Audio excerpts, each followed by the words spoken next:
The morphine had worn off 3 hours ago. David Chen stared at the ceiling tiles of Georgetown Medical Center, counting the water stains. 47. He'd counted them yesterday, too, and the day before. Time had become a loop of white walls, beeping machines, and the phantom sensation of a leg that no longer existed. The accident had been mundane. No heroic sacrifice, no dramatic terrorist attack. Just a distracted driver running a red light while David crossed 14th Street with groceries. The car hit him at 40 miles per hour. His left leg, crushed beneath the front axle, had been amputated below the knee. Through the window, David could see the trail along the Potomac. He used to run it every morning at 5:47 a.m., not 5:45 or 5:50, but 5:47, because that's when the light hit the water at exactly the angle he liked. A stupid, precise habit. He'd always taken the left fork at Haines Point, always touched the same lamppost at the turnaround. He'd never touch that lamppost again. "You're lucky to be alive," the surgeon had said, as if survival was a consolation prize. Dr. Reeves visited on the 5th day with the prognosis David had been dreading. Even with a prosthetic, you need to adjust your expectations. The doctor's voice carried that practiced sympathy that healthcare workers learned in year 2. Everyday mobility, yes, but competitive athletics, military service, certain physical careers, those doors are closed now. David was 23. He'd been studying data analytics at Georgetown, running 5 miles every morning, rock climbing on weekends. Now he couldn't walk to the bathroom without a nurse. The visitors stopped coming after the 2nd week. His roommate texted less frequently. His girlfriend, ex-girlfriend now, had sent flowers with a card that read, "Thinking of you," in someone else's handwriting. He didn't blame them. He'd become a black hole of need and bitterness, pulling everyone down into his gravitational despair. On day 19, a man walked into his room. No white coat, no visitor badge, no flowers or concerned expression. Just a man in his 40s wearing a gray jacket and jeans, looking at David the way a mechanic might assess a damaged car, not with pity, but with calculation. "David Chen? Who the fuck are you?" The man didn't answer. He pulled up a chair, sat down backwards on it, and studied David's chart without asking permission. 23. No family history of heart disease. Excellent lung capacity, high pain tolerance. The nurses noted you refuse medication. He set the chart down. "You're angry? Get out. If I told you that you could still run, jump, kill people, would you believe me?" The words hung in the sanitized air like smoke. David laughed. It came out bitter and broken. "Is this some kind of sick joke? Did Marcus send you?" "I don't know, Marcus." The man leaned forward. "I'm here because you meet certain criteria that have nothing to do with sympathy. I'm not interested in whatever motivational speaker bullshit. We're not interested in motivation. We're interested in limitation." The man stood, pulled out a plain business card with nothing but a phone number on it, and placed it on the bedside table. "My organization is looking for people, not the best people, not the strongest or the fastest. We need people who are already broken." He moved toward the door. "You have 3 options. 1, call that number. 2, don't call, and this conversation never happened. 3, call and fail our assessment, and this conversation still never happened." "Why would I?" "Because you're drowning, David, and we're offering you a brick instead of a life preserver. Most people would choose drowning." The man paused at the door. "But you're not most people. You counted those ceiling tiles 47 times. Then he was gone. David stared at the card for 6 hours. He told himself it was absurd, a scam, a cruel prank. At 3:47 a.m., he called the number. A woman's voice, neutral and efficient. "Grid reference Delta 7. A car will arrive at 0600. Bring nothing. Tell no one." The line went dead. The black SUV arrived exactly at dawn. No government plates. No identifying marks. David had half expected it not to come at all. The driver said nothing during the 3-hour journey. They left the city, took unmarked rural roads, and finally descended into what appeared to be an abandoned industrial park. But the guard booth was manned, and the rust on the buildings was just paint. The facility interior contradicted its exterior completely. Clean, brutally functional. Everything was gray, white, or black. No unnecessary color, no wasted space.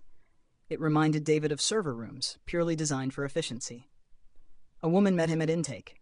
Dr. Sarah Voss, according to her badge. Early 40s, with the kind of tiredness that came from choosing not to sleep rather than being unable to. "Welcome to Framework," she said. "Stripped down. Full physical assessment." "I thought you already. We assessed your medical records. Now we assess you." The examination took 4 hours. They tested everything: lung capacity, neural response time, pain sensitivity, bone density, even his psychological reactions to stress triggers. David answered hundreds of questions while electrodes monitored his vitals.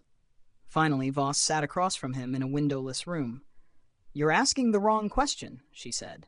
"I haven't asked anything." "You're wondering what we want from you. That's the wrong question. The right question is, why did we choose someone with one leg instead of someone with two?" David waited. "Because you can't run away." Voss opened a tablet, showing him schematics of what looked like a prosthetic limb. But no prosthetic had many components. "This is the Talus 7, adaptive terrain response, weapon integration, neural link feedback. In field tests, it's outperformed human legs by every metric." "Then why do you need me?" "Because it kills its users." The room seemed to get colder. Voss continued. "Clinical. Full-bodied agents using experimental augmentation have a 93% psychological rejection rate. They can't integrate artificial enhancement with their self-image.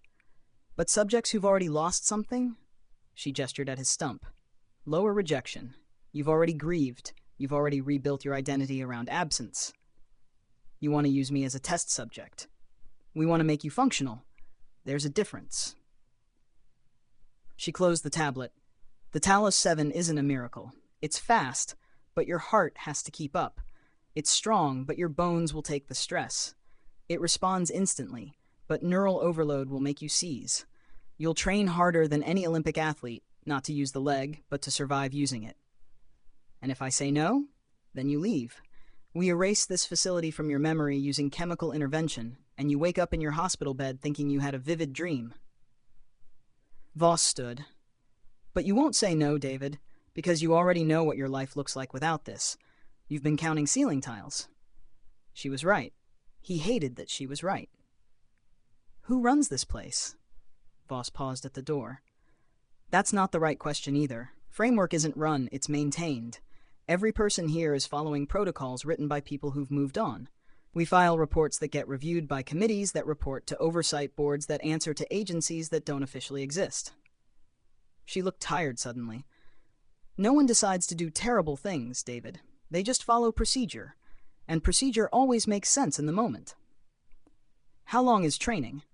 6 months minimum. Possibly never. We've had candidates wash out after 2 years. "What happens to them?" Voss's expression didn't change, but something shifted behind her eyes. "They go home with a very expensive prosthetic and a comprehensive NDA." It sounded like a lie, or rather, it sounded like a truth with something crucial omitted. "I'm in," David said. "Don't decide yet." Voss walked to the door. "First, you meet the others." She led him through corridors that hummed with filtered air and electricity, through a set of secure doors into what looked like a cafeteria. 7 people sat at scattered tables. All of them looked wrong in subtle ways. A woman in her 30s with her left arm ending at the elbow, but the prosthetic she wore was skeletal, mechanical, clearly not trying to look human. A man with burn scars covering half his face, wearing what appeared to be a hearing device far more sophisticated than any civilian tech. A younger guy, maybe David's age, who sat perfectly still, staring at nothing. When he finally moved, it was with an eerie precision, as if every gesture was calculated. "Framework doesn't want perfect soldiers," Voss said quietly. "We want people who've already failed at being normal. You're all broken in specific, useful ways." A woman approached them, the one with the prosthetic arm. She was Asian, possibly Korean, with a scar running from her temple to her jaw. "Fresh meat." She looked David up and down. "What's your damage?" "Left leg, below knee. Mine was a factory accident. Shanghai, 3 years ago." She flexed the mechanical arm, servos whirring. "I'm Yuki. Don't get attached to names here. Half of us won't make it." "Make it where?" Yuki smiled without humor. "That's what we're all trying to figure out." Over the next week, David learned the facility's rhythm. Wake at 500, physical assessment. Breakfast, calibrated to your exact metabolic needs. Training, lunch, more training. Psychological evaluation, dinner, sleep. But his training wasn't what he expected. They didn't teach him to fight. They taught him to breathe. Your leg can sprint at 40 miles per hour, his trainer explained. A former Army Ranger named Taurus who'd lost 3 fingers to frostbite. Your lungs can't. The Talos will try to go faster than your body can supply oxygen.